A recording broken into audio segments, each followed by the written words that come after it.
ये कहानी लड़कियों के एक ग्रुप की है जिनकी जिंदगी एक प्रैंक के बाद बदल जाती है। कहानी की शुरुआत एक पार्टी से होती है जिसमें लड़के लड़कियां नाच रहे होते हैं।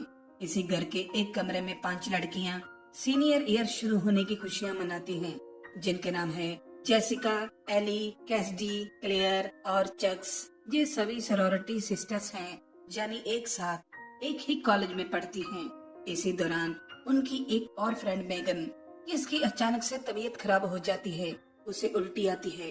दरअसल मेगन अपने दोस्त गैरेट के साथ प्रैंक कर रही होती है। गैरेट और बाकी लड़कियां मेगन को लेकर हॉस्पिटल जाती हैं। रास्ते में सभी लड़कियां गैरेट को कहती हैं कि तुमने मेगन को मार डाला। गैरेट कहता है, मैंने कुछ नहीं किया, मैं निर्दोष हूँ। जेसिका उन सभी को एक सुनसान जगह ले जाती है। फिर एक जगह गाड़ी रोककर वो लड़कियां मेगन को गाड़ी से निकालकर एक कंबल पर लटा देती हैं। गैरेट एक तरफ जाकर उल्टी करने लगता है। मेगन उसी वक्त जो मरने का नाटक कर रही थी, अपने मोबाइल का कैमरा ऑन कर देती है और फिर से सभी लड़कियां नाटक करने लगती हैं। वो कहती हैं, चलो नुकीले पत्थर ढूंढते हैं जिससे मेगन की बॉडी के टुकड़े किए जा सकें। अचानक गैरेट मेगन को मार देता है, जिससे सभी लड़कियां शॉक्ड हो जाती हैं। पर जेसिका खुद को संभालती है और सबको चुप रहने के लिए समझाती है, क्योंकि इस प्रैंक में वो सभी शामिल थे और प्रैंक में मेगन मारी जाती है। पर कैसिडी उनकी बात नहीं मानती। वो पुलिस को फोन करने के लिए जाती है। तभी बाकी लड़कियां मेगन की लाश को कैसिडी की जैकेट पहनाकर एक कुएं में फेंक देती हैं। जब कैसिडी वापस आती है तो वो सभी लड़कियां कैसिडी को कहती हैं कि हम किसी को नहीं बताएंगे कि तुमने मेगन को मार दिया। दरअसल सभी लड़कियां कैसिडी को मेगन के खून के इल्जाम में फंसा लेती हैं। इस तरह कैसिडी भी चुप रहने के लिए मान जाती है। 8 महीने बाद जेसिका और उसकी फ्रेंड्स की लाइफ अच्छी चल रही है। वो सभी ग्रेजुएशन पार्टी की तैयारी करने लगते हैं। कैसिडी पार्टी में नहीं जाना चाहती थी, पर जेसिका उसे कहती है कि पार्टी में सभी का आना जरूरी है। इसके बाद कैसिडी अपने दोस्त एंडी को भी पार्टी में बुला लेती है। इसी दौरान जेसिका और उसकी फ्रेंड्स के मोबाइल पर एक मैसेज आता है, जो एक इमेज होती है। ये इमेज उसी टूल की होती है जिससे गैरेट मेगन का खून कर देता था। इस इमेज को देखने के बाद सभी लड़कियां डर जाती हैं। उन्हें लगता है कि ये मैसेज गैरेट ने ही उन्हें सेंड किया है। फिर चक्स उन्हें बताती है कि आज उसे डॉक्टर से मिलना है। फिर चक्स डॉक्टर के पास जाती है, पर वहाँ कोई डॉक्टर को मार देता है।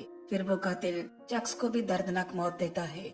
इसके बाद वही कातिल शरोरिटी हाउस में, जिसे हम हॉस्टल भी कह सकते हैं, एक लड़की का खून कर देता है। अब एली वोडका लेने स्टोर में जाती है, जहाँ वो मेगन की जैकेट का आधा हिस्सा देखती है। ये वही जैकेट थी जो उन्होंने मेगन को पहनाई थी। एली इसके बारे में सबको बताती है, जिससे सभी लड़कियां डर जाती हैं। उन सबको अभी भी गैरेट पर शक था। उन्हें लगता था कि गैरेट उनके साथ कोई खेल खेल रहा है। अब ग्रेजुएशन पार्टी शुरू हो जाती है। इसी पार्टी में वही कातिल मिक्की नाम के एक लड़की को एक खाली कमरे में मार देता है। ये खून होते हुए एली देख लेती है। वो भागकर अपने दोस्तों को बताती है। फिर जेसिका और कैसिडी उसी खाली कमरे में जाते हैं और मिक्की की लाश देख लेती हैं। तभी उनके मोबाइल पर एक वीडियो क्लिप आती है, जिसमें मेगन के खून की रिकॉर्डिंग थी। फिर उन्हें एक टेक्स्ट मैसेज आता है, जिसमें लिखा होता है कि ये क्लिप 20 मिनट के अंदर पुलिस के पास चला जाएगा। अब जेसिका, क्लेयर, कैसिडी और एली गाड़ी में बैठकर उसी जगह जाते हैं जहां मेगन का खून हुआ था। अचानक गैरेट उनके सामने आ जाता है। वो एली, क्लेयर, कैसिडी को कहता है कि सारी गलती तुम लोगों की है। तभी जेसिका उसको कार से कुचल देती है। फिर सभी लड़कियां उसका फोन चेक करती हैं, तो उन्हें पता लगता है कि गैरेट वो कातिल नहीं, बल्कि गैरेट को भी कोई मैसेज सेंड करता था, जो उन्हें भी आते थे। एली कहती है, ये मेगन का ही काम है, वो जिंदा है। अब कैसिडी पता लगाने उसी कुएं में उतरती है जिसमें मेगन की लाश फेंकी थी। कुएं में जाकर कैसिडी उन्हें बताती है, जहाँ पर सिर्फ कंबल है, मेगन नहीं। उसके बाद वो चारों लड़कियां वापस शरारती हाउस आ जाती हैं। क्लेयर बाथटब की मशीन बंद करने जाती है और बाकी तीनों लड़कियां घर के अंदर म्यूजिक बंद करने जाती हैं। अचानक क्लेयर को कोई बाथटब में खींच लेता है। जब कैसिडी वहाँ उसे देखने जाती है तो वो मरी पड़ी होती है।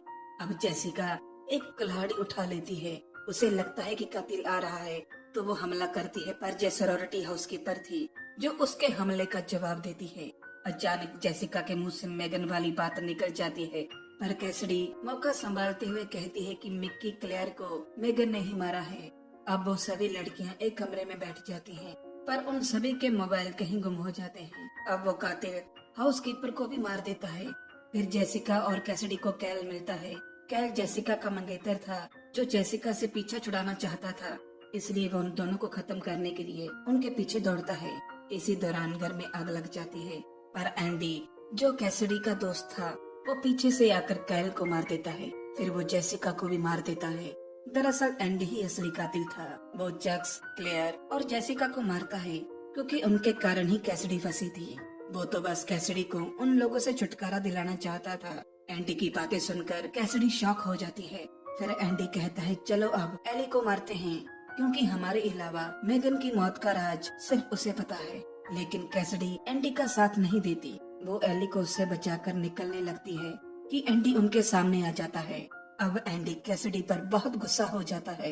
एंडी कैसिडी को मारने वाला ही होता है कि तभी एली उसे गोली मार देती है।